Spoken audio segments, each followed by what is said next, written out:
Bonjour, aujourd'hui on va faire un cours de révision, des exercices de révision. Donc je vous ai mis le premier document disponible. J'espère encore une fois que vous les avez essayés à l'avance.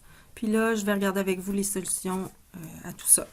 Donc on commence par des questions, là, un peu de définition. On demande de quoi il s'agit, là, comme par exemple de phénomène. En A, on décrit la déviation subie par la lumière lorsqu'elle passe d'une substance transparente à une autre. Donc si la lumière est déviée en traversant d'une substance d'indice de réfraction différent d'une autre, ça s'appelle la réfraction. Après ça, on dit comment s'appelle la droite perpendiculaire au miroir. C'est par rapport à elle qu'on mesure les angles, c'est la normale. En C, après ça, on dit lorsque des rayons de lumière parallèles entre eux sont réfléchis par un miroir concave, ils convergent tous vers ce point. C'est le point focal ou le foyer. Donc, je vais écrire les deux. Ensuite, l'angle au-delà duquel toute la lumière est réfléchie sans aucune réfraction. Donc ici, on fait référence au phénomène de réflexion totale interne. L'angle qui détermine s'il y a ou non réflexion totale interne s'appelle l'angle critique. En E, on parle d'un objet constitué d'un matériau transparent comportant une ou deux surfaces courbes servant à réfracter les rayons lumineux afin de former des images. Donc un matériau transparent qui réfracte les rayons lumineux pour former une image. Ça a des surfaces courbes. Ici, on parle des lentilles. Par exemple, deux surfaces courbes, ça peut être comme ceci. Une surface courbe, ça peut être une lentille de ce type-là. Ça, c'est deux lentilles convergentes, mais on pourrait aussi illustrer des lentilles divergentes. Donc ici, on parle de lentilles. F, on dit, contrairement à la réflexion diffuse, qui est désordonnée, ce type de réflexion permet la formation d'une image. Donc ça, c'est la réflexion spéculaire qui permet de voir une image là, à partir d'une surface qui est très très lisse là, microscopiquement. G, on dit le rapport entre la vitesse de la lumière dans le vide et la vitesse de la lumière à l'intérieur d'une substance transparente. Le rapport, là, c'est la fraction. Donc ici, on parle de la vitesse de la lumière dans le vide sur la vitesse de la lumière dans une substance transparente. C'est la définition de l'indice de réfraction. Un rayon de lumière qui n'a pas encore été réfléchi ou réfracté, c'est le rayon qui arrive dans la substance, donc c'est le rayon incident. Alors, on continue maintenant. On va commencer des exercices où il y a plus de calculs.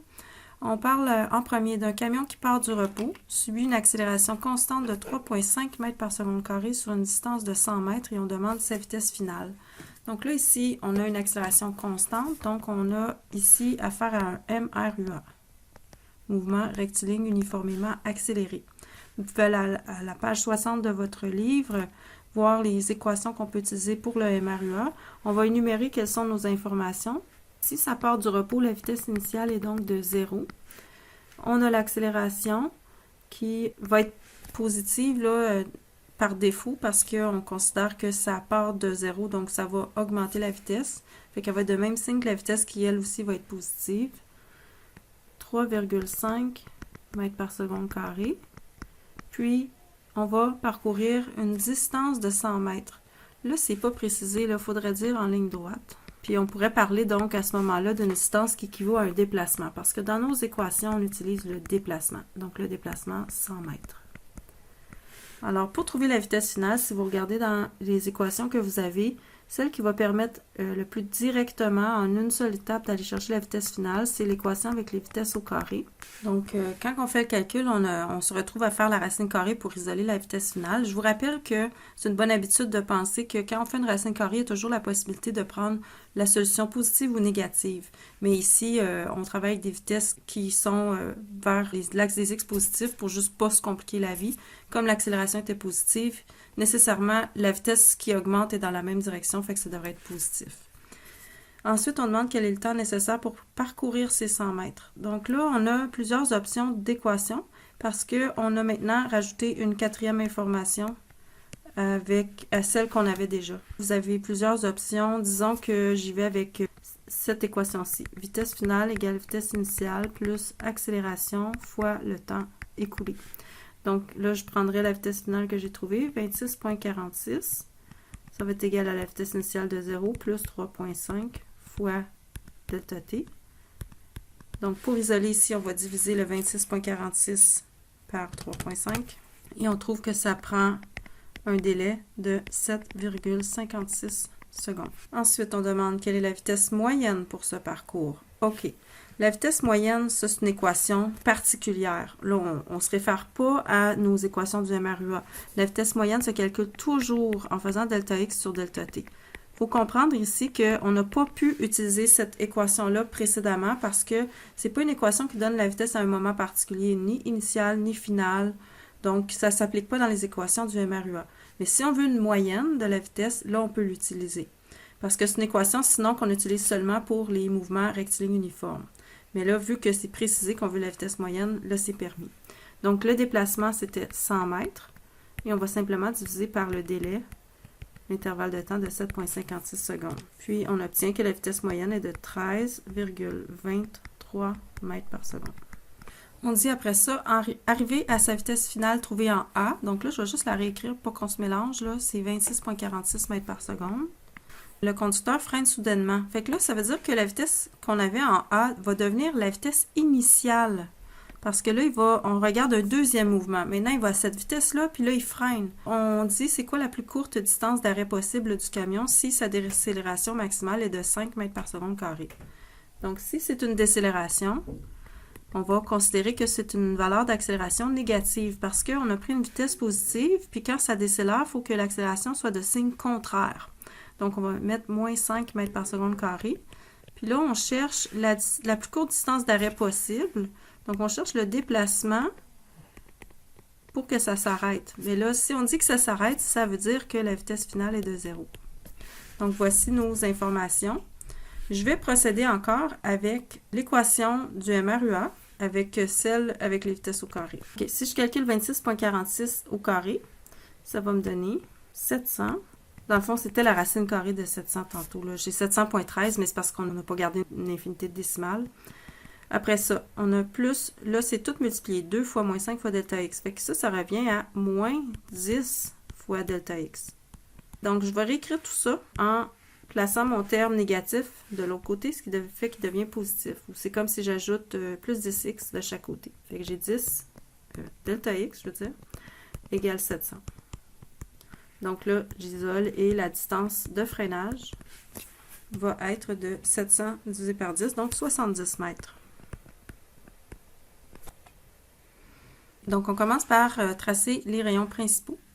Alors, on va commencer par le premier rayon qui pointe horizontalement vers le miroir. Puis après ça, ce rayon-là va réfléchir en passant vers le foyer. OK, comme ça. Deuxième rayon, c'est l'inverse. Il va passer par le foyer. Donc, pour le miroir, c'est correct, on a le droit d'utiliser 2 fois le foyer, le même, parce qu'il n'y en a qu'un seul. Alors là, il va réfléchir celui-là à l'horizontale, comme ceci. On pourrait également faire le troisième rayon, mais là, je vois que mon miroir n'est pas assez long, donc on va rallonger le miroir un peu. Fait que lui, il pointerait en direction du centre de courbure et reviendrait sur lui-même, comme ceci. Il réfléchit sur lui-même. Donc, il revient. Alors, maintenant, on constate que notre image, les rayons réfléchis, les trois se rencontrent au même endroit ici, en dessous de l'axe. Donc, c'est une image inversée puis plus petite. On dit de calculer aussi la position et les caractéristiques de l'image en utilisant les équations des miroirs. Il faut s'assurer que qu'est-ce qu'on va calculer va correspondre à ce qu'on a observé dans notre tracé de rayons. Donc, on va commencer par énumérer les informations. On a un objet de 10 cm de hauteur. Alors, on sait que la hauteur de l'objet, c'est 10 cm, donc c'est HO. Ensuite, on sait que la distance de l'objet au miroir, c'est 60 cm et que le miroir est concave, donc son foyer, son rayon de courbure vont être positifs, puis c'est une valeur de rayon de courbure de 40 cm.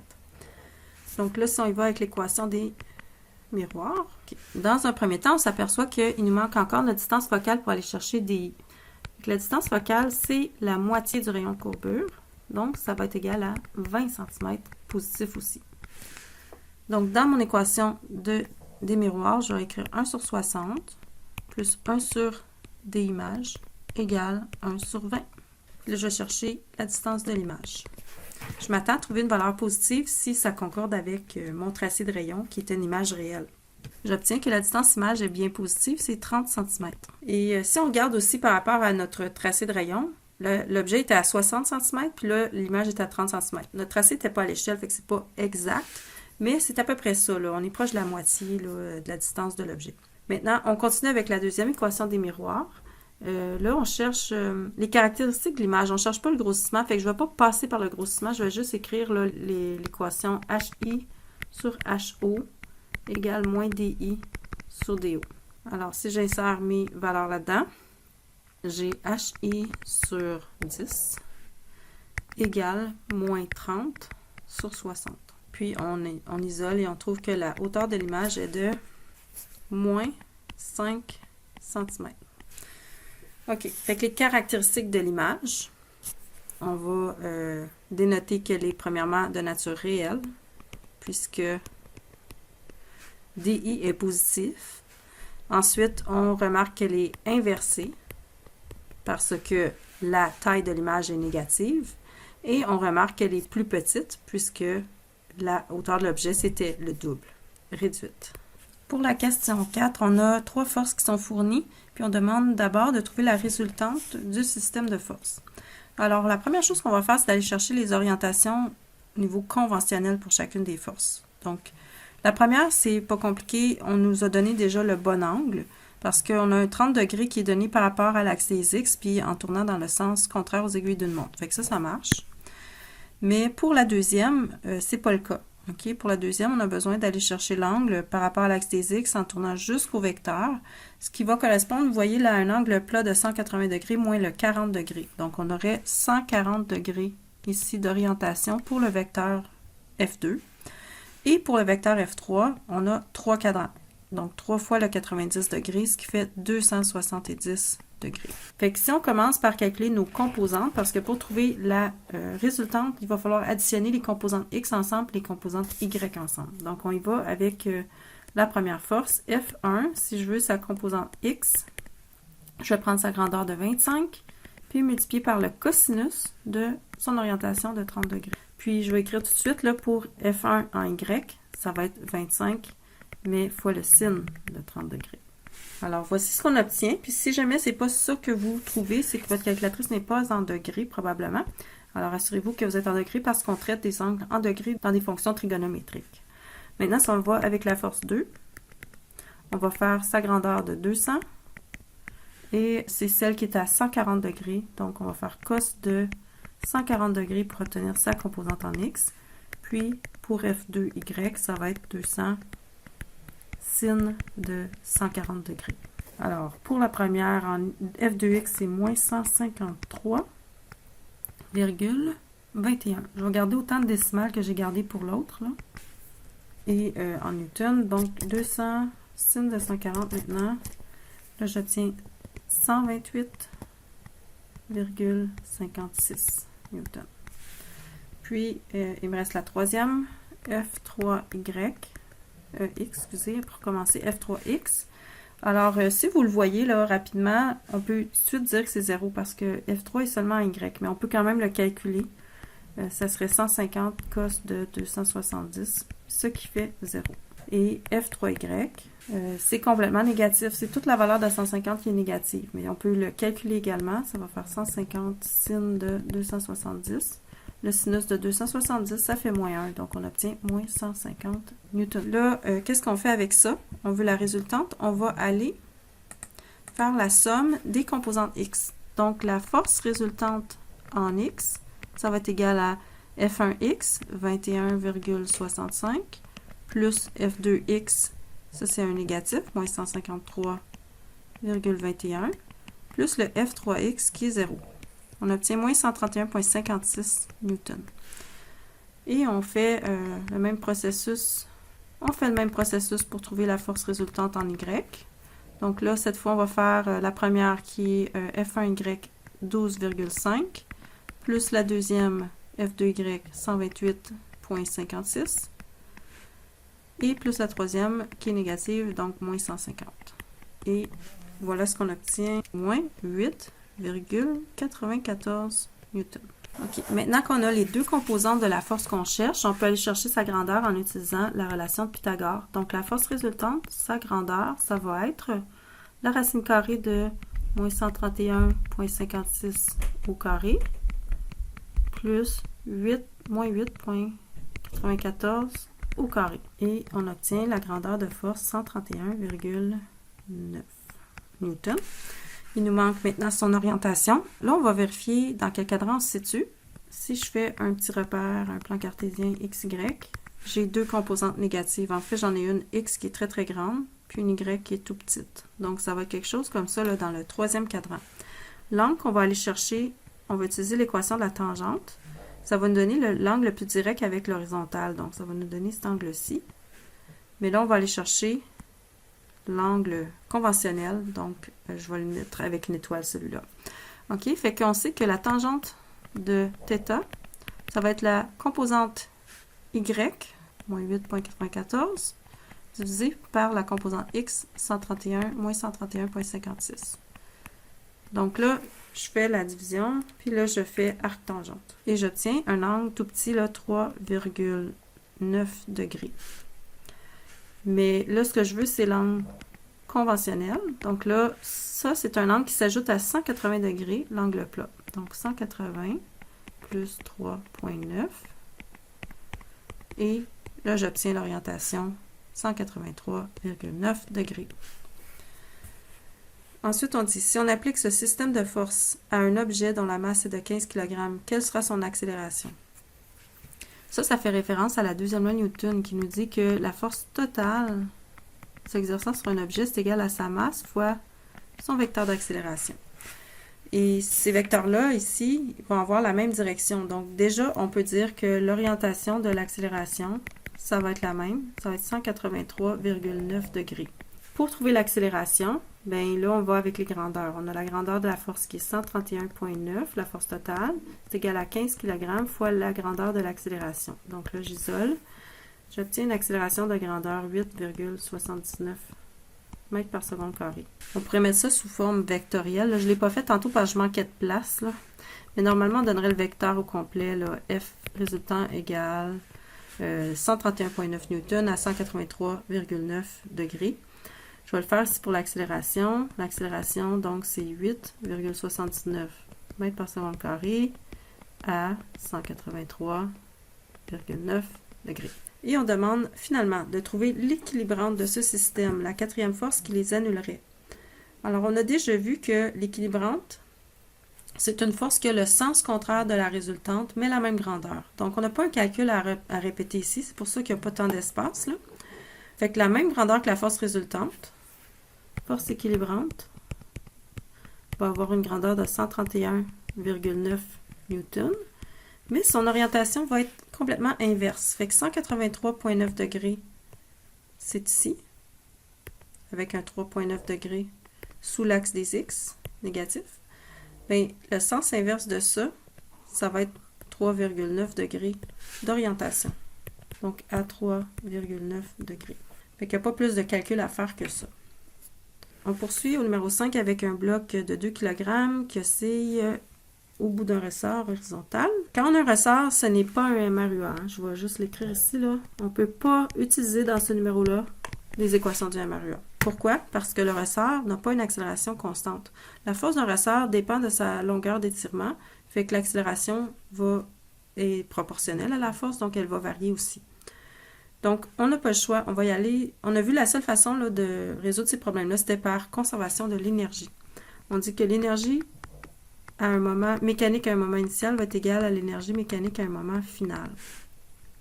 Donc là, le moment initial, c'est ce qui est donné dans l'énoncé. Quelles sont les formes d'énergie qu'on peut avoir? On peut avoir de l'énergie potentielle élastique, donc il va y en avoir parce que le ressort est étiré au début avec 12 cm. Ensuite, on peut avoir aussi une énergie cinétique initiale. Excusez mon chien qui ronfle, j'espère que vous ne l'entendez pas trop fort.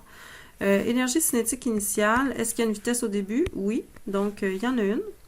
Puis là, on ne parlera pas de l'énergie potentielle gravitationnelle. La raison, c'est que tout se fait sur la même hauteur, donc vu qu'elle ne varie pas, c'est comme ajouter plus 1 à gauche et à droite de l'équation, ça ne change rien. Okay? Donc, on ne traite pas l'énergie potentielle gravitationnelle ici.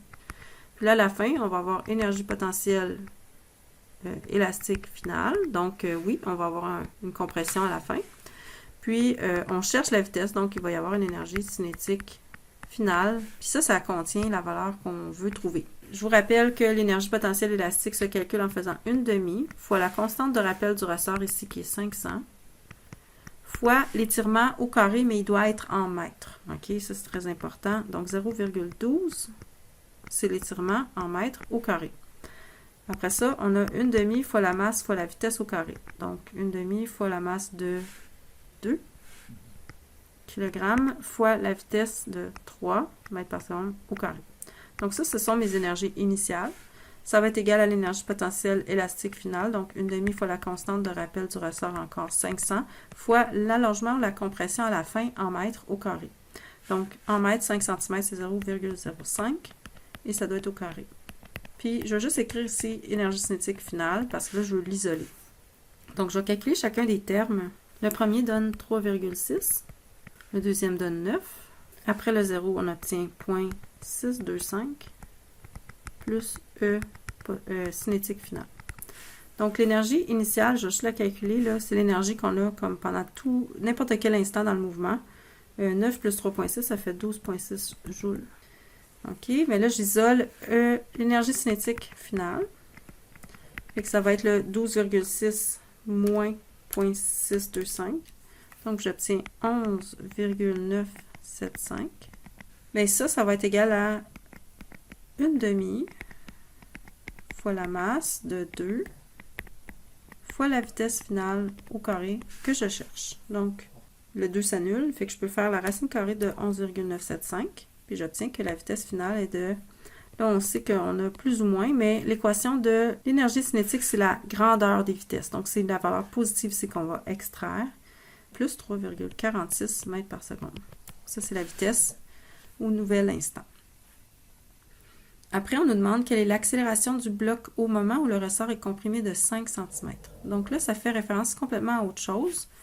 L'accélération, on va la trouver en sachant que la force totale exercée sur le bloc va être égale à la masse fois l'accélération qu'on cherche. Si je regarde là, qu'est-ce qui s'applique comme force sur le bloc au moment où il est comprimé de 5 cm. Si le ressort est comprimé, il va vouloir se réétirer. Hein? Donc, il va exercer une force de ressort là, vers la droite. Puis là, on a la force gravitationnelle vers le bas et la force normale vers le haut. Remarquez que on devrait essayer de dire qu'il n'y a pas de frottement dans ce numéro-là. Parce que sinon, on n'aurait pas assez d'informations pour répondre à quoi que ce soit. Donc là, je ne mettrai pas de force de frottement sur mon diagramme de force. Fait que ça, c'est toutes les forces qui sont présentes. Alors là, ce que je cherche, c'est une accélération qui est dans quelle direction? Elle n'est certainement pas verticale, elle est horizontale, l'accélération. Fait que je vais appliquer ma deuxième loi Newton en X. La force totale en X va être égale à la masse fois la composante X de l'accélération.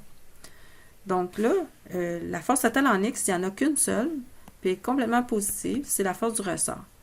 On a une équation pour calculer la force d'un ressort, c'est la constante K fois l'étirement ou la compression en valeur absolue. Fait que ça va être égal donc à ma masse fois ma grandeur d'accélération de ma composante X d'accélération. Donc ici, j'ai 500 fois la compression, elle doit être en mètres. Donc 0,05 égale la masse de 2 fois la composante X d'accélération. Et là, je vais la trouver. J'obtiens 12,5 mètres par seconde carré. C'est positif parce que c'est vers la droite. On demande l'accélération. On ne dit pas qu'on veut juste la grandeur, donc on devrait donner le vecteur d'accélération. Donc 12,5 mètres par seconde carré à 0 degré. On continue maintenant. On dit dans chaque cas, préciser quel type de miroir, concave ou convexe, ou de lentille, convergente ou divergente, permet d'obtenir une image, l'image décrite. Si l'image est droite et plus petite que l'objet. Bon, si elle est droite, on sait qu'elle est virtuelle, ok, parce que ça va de pair. Fait que je vais tout de suite identifier ça dans chaque énoncé. La deuxième aussi va être virtuelle, alors que les deux prochaines, ça va être des images réelles, parce qu'ils sont renversés. Bon, je vais répondre au plus facile en premier. Les cas C et D, c'est certain que si on a une image réelle, ça ne peut pas être fait par des instruments divergents.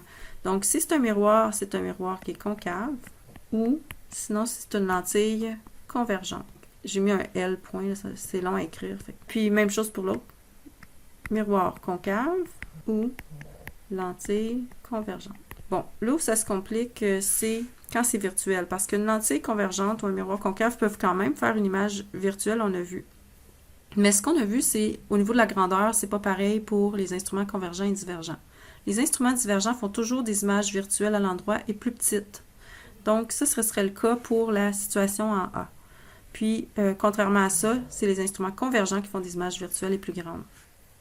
Donc, pour A, c'est un instrument divergent, donc soit un miroir convexe ou une lentille divergente. Et pour le B, c'est donc un miroir concave ou une lentille convergente.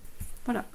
Après ça, en 7, on a un rayon de lumière qui faisait un angle de 40 degrés par rapport à la surface d'un liquide lorsqu'il était dans l'air. Et il fait un angle de 55 degrés par rapport à la surface lorsqu'il se trouve dans le liquide. On va dessiner la situation. Donc, supposons que mon liquide est en dessous et j'ai l'air en haut. On va reprendre là, la phrase, là. Un rayon de lumière qui faisait un angle de 40 degrés par rapport à la surface d'un liquide lorsqu'il était dans l'air.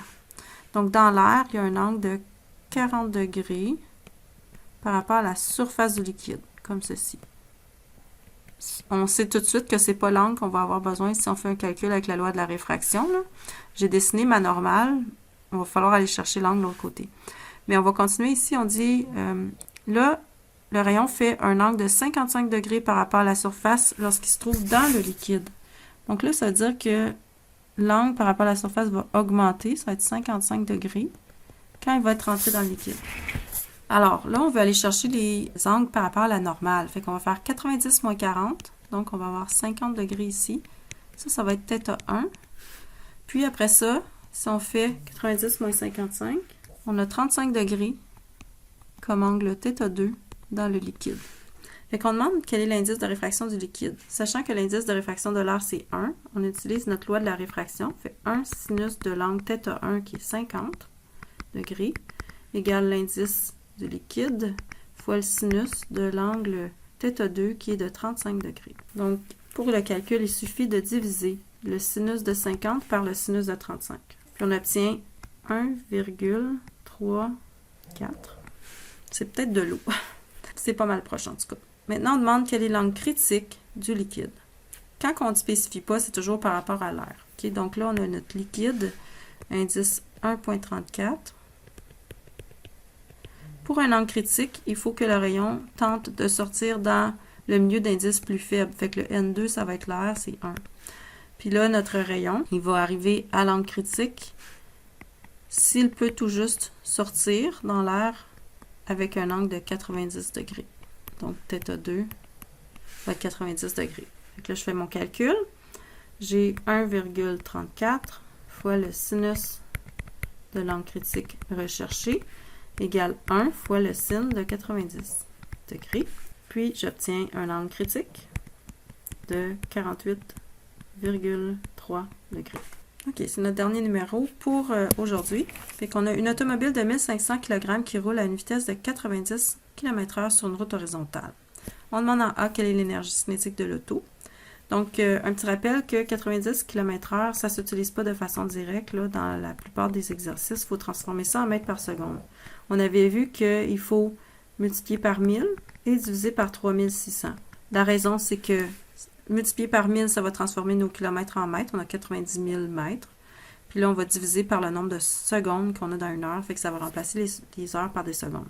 Tout ça revient à faire diviser par 3,6. Puis ça fait 25 mètres par seconde. C'est plutôt cette valeur-là qu'on va utiliser dans les calculs. On demande donc l'énergie cinétique de l'auto en A. Fait que l'énergie cinétique se calcule en faisant 1/2 fois la masse, 1500 kg, fois la vitesse en mètres par seconde au carré. Puis, on obtient une grande énergie cinétique parce que la voiture est très lourde. Là. C'est 468 750 joules. En B, on dit le conducteur voit un cerf à une distance de 30 mètres devant la voiture. Si, en freinant au maximum, la force résultante sur la voiture est de 12 000 newtons, pourra-t-il éviter une collision avec l'animal? Bien là, on sait que la vitesse initiale, c'est de 25 mètres par seconde. Ce qu'on va faire, c'est qu'on va aller calculer, bien, ça prend combien de mètres pour s'arrêter. Okay? Donc là, si c'est plus que 30, on sait qu'il va frapper l'animal. Donc la vitesse finale, quand il s'arrête, c'est 0. Puis là, par contre, il nous manque une autre valeur pour utiliser une équation du MRUA parce qu'il va freiner constamment. Alors là, ce qu'on voit, c'est que, en fait, on nous donne la force résultante. La force totale sur la voiture va être égale à la masse de la voiture fois son accélération. Fait qu'on peut aller chercher la grandeur de l'accélération comme ça. Si on a déjà la force totale, bien, sa grandeur, c'est 12 000 newtons. Ça va être donc égal à 1500 kg fois la grandeur de l'accélération. Donc là, on obtient la grandeur de l'accélération. Ça fait une accélération de 8 mètres par seconde carré. Et ça, c'est la grandeur de l'accélération. Parce que cette accélération-là va être, cette force-là va être utilisée pour faire ralentir la voiture. Donc là, il faut penser que si notre vitesse, on a mis un signe positif, il va falloir mettre une accélération de signe négatif, là. Donc, si on tient compte du sens de l'accélération, c'est moins 8 mètres par seconde carré. C'est ça qu'on va utiliser dans nos calculs. Donc là, on cherche le déplacement. Bien, coudonc, on va encore utiliser la même équation. Vitesse finale au carré égale vitesse initiale au carré plus 2 fois l'accélération fois delta x. Donc ici, la vitesse finale, c'est 0 au carré, égale la vitesse initiale, 25 au carré, plus 2 fois l'accélération de moins 8 fois le delta x, fois l'accélération de moins 8 fois le delta x. OK, fait que si on calcule delta x, ça c'est le delta x nécessaire pour s'arrêter. Donc on fait 25 au carré. Ça fait 625 ici.